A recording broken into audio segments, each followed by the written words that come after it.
Welcome to a new edition of the Neon Jazz interview series with New York-based jazz bassist Iris Ornig. She opened up about her latest 2018 CD. It's a great one called Storyteller. These days, she is one of the most original female voices on today's New York scene, and since her arrival in New York in 2003 from Germany, she has played with the likes of Gretchen Parlato, Frahm, Helen Sung, Marcus Gilmore, and so many others. She's performed at clubs and festivals all over the U.S., Europe, and East Africa, and each Monday she is hosting the Jam Session at Jazz at Kitano, one of the best clubs in New York City. So get to know her and dig this interview, my friends. So, Iris, thank you for taking a minute to talk with Neon Jazz. I appreciate it. Oh, I'm very happy to be on your show. I'm excited. Wonderful. So let's dive right in here and talk about your latest CD, Storyteller.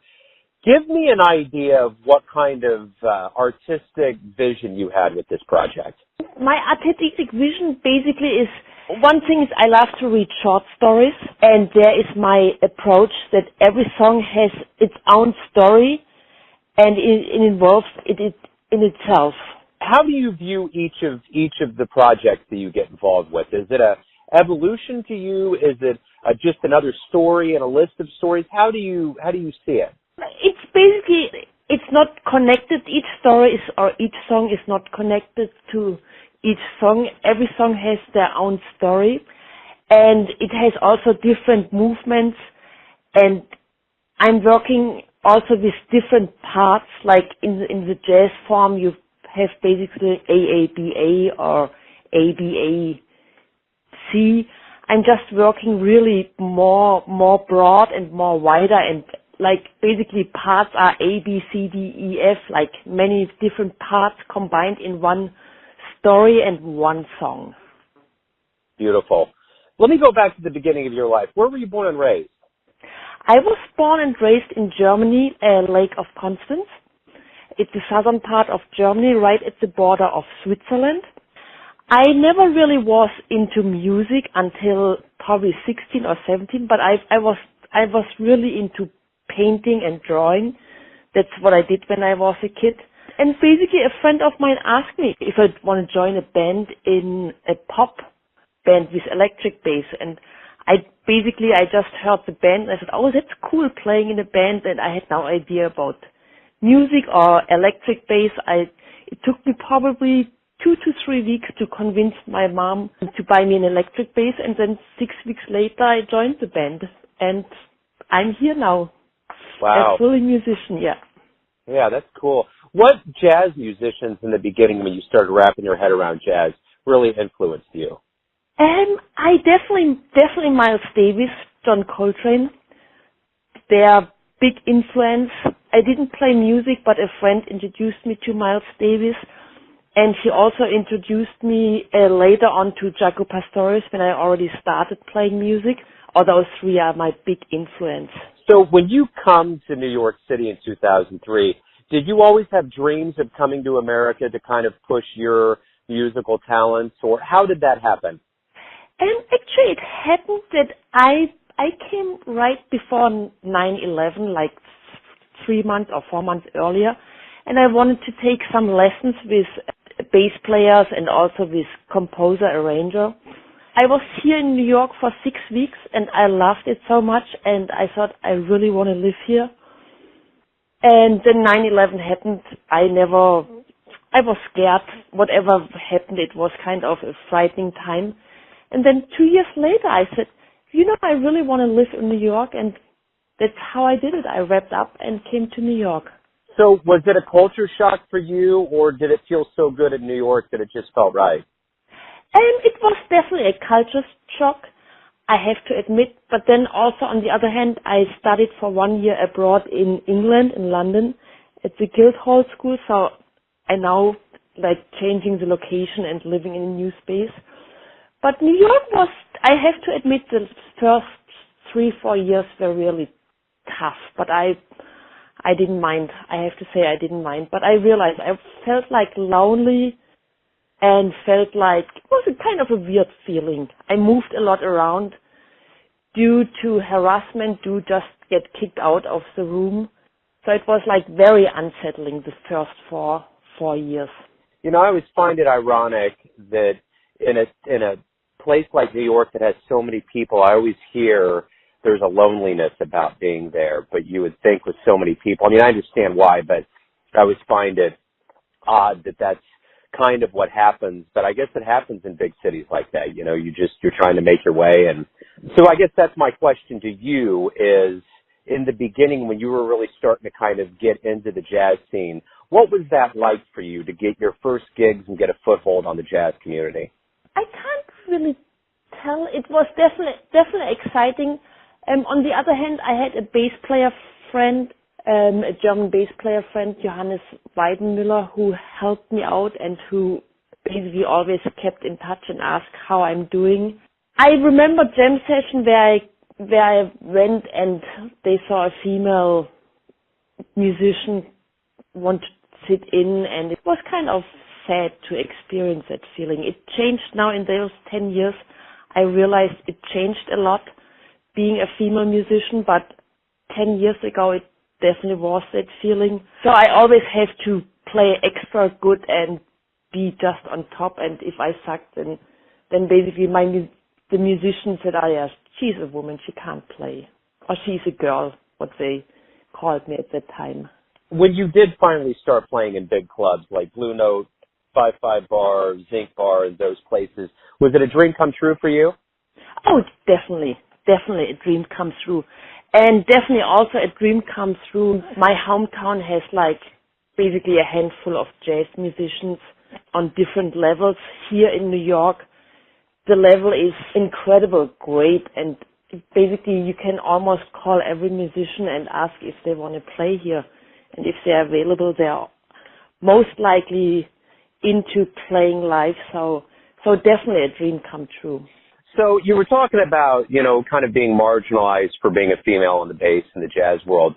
During those times, did just the fact that you were playing, was playing music a therapy for you? Was it kind of a safe place? Honestly, the therapy for me is composing. That I have to admit. There I can put all my feelings, anxieties, joy, happiness into it. There I definitely had a great outlet, but then also of course playing is a wonderful outlet just to get physically and playing your heart out. To express myself as an introvert person, composing is certainly my thing to express feelings and moods. And also, since I was a kid and I painted a lot, I have a different approach as a composer. I see colors and forms, and that's how I also compose. So it's kind of a little odd, but that's how I'm working. So do you still paint? Are you pursuing that as well? I paint Christmas cards, handmade Christmas cards, which I send out. I do some drawings. Yeah, I do, but not as much anymore. Sometimes I would like to paint more, so I just bought recently again more drawing books and some acrylic paint because I want to do something with acrylic paint, but it's still in the box. So, but I definitely, probably if I wouldn't become a musician, I probably would be a painter, an artist. I totally can see myself in that as well. So in your career, you've had the chance to play with a lot of big people like Gretchen Parlato, Joel Frahm, Kurt Rosenwinkel, Allison Miller. There's been a lot of big names. And my question is this: what have you learned from the people like them that have been around for so long, that people would call stars or call veterans of the craft? I definitely learned they are super nice people, and to 90% everybody is encouraging and really a great working musician. Like, for example, if I bring them my own music, they really want to try to learn, and if they have like questions or say that really doesn't work, can we make it work a little differently? So I definitely can say all those musicians are really encouraging and wonderful musicians, and from in my perspective also wonderful human beings.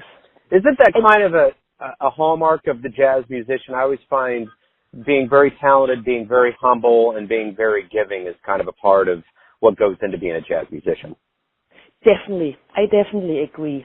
I definitely think so, yeah. So let me ask you this. Up to this point in your career, are you happy with how everything's turned out between moving to America, getting yourself established, putting albums out, composing, and doing everything you've done? Are you happy? Yes. I really can't complain. I have already new projects in my head which I want to pursue. I want to definitely play as much as I can. And then also, as a jazz musician, if you start basically getting a foot in, I started playing in restaurants where basically nobody really was listening. I'm very happy I have the opportunity to play in clubs and real listening rooms. I won't miss the time when I played in small restaurants where they have background music. I definitely think that's a great way to start. But yeah, I certainly can say I'm very happy. So one part of an education is the live jazz shows that you get the chance to see in your life. Early on, say when you moved to New York or even before coming to America, what jazz shows did you see live that really left an impression on you? I have to step back a little. I also, when I grew up, basically 16 to 21, I was totally into pop music. So one concert which I was really blown away was Prince, which has nothing to do with jazz. But then I also got introduced to Charlie Hayden, who was playing like 20 miles from my hometown. And he certainly made a big impression. And just his tone, his lyrical playing, I definitely can say Charlie Hayden was one of those. So if you could get into a time machine and go back in time and see anybody in the history of jazz live perform, who would you want to see? Oh, definitely John Coltrane. Definitely yeah. him. John Coltrane, Charlie Mingus, definitely those two, I think. Right on. So why do you love jazz? It's an impression. You can tell a story, you can tell a joke, you can be very, very mathematic, you can be running lines up and down. That's why I love jazz. It's so versatile and so immense in giving. Agree. So from your corner of the world in the most populated city in the world and one of the biggest hubs of jazz, my question is this. How healthy is jazz in 2019? How healthy? Wow.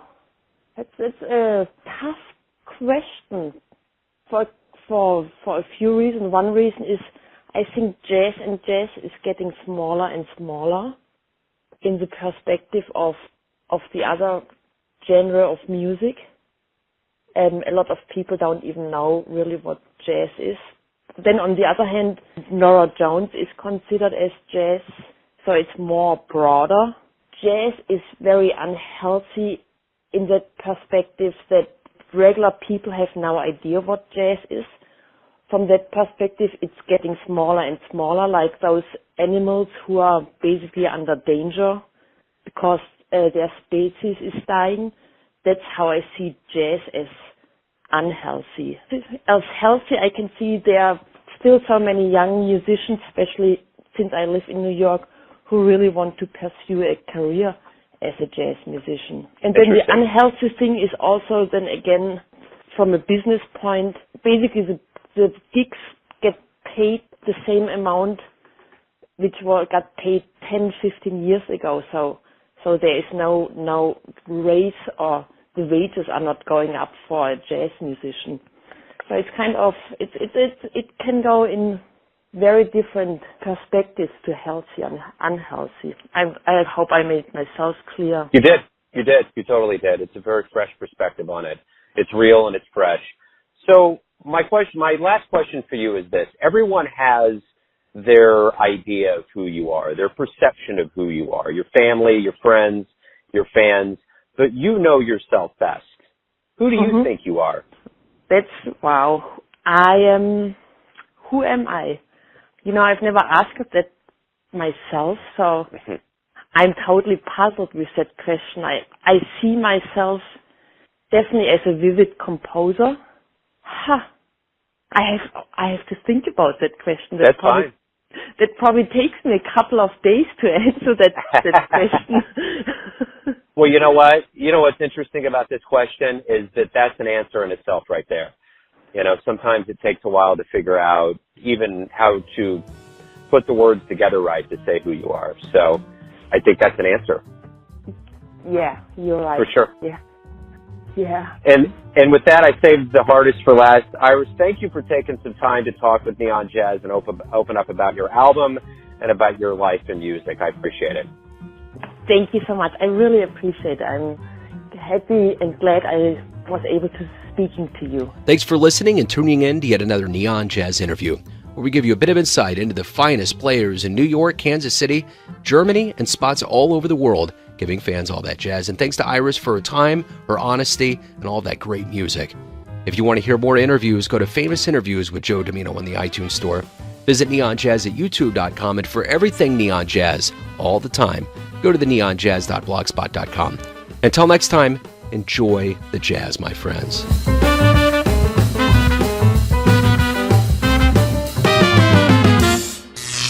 Neon Jazz.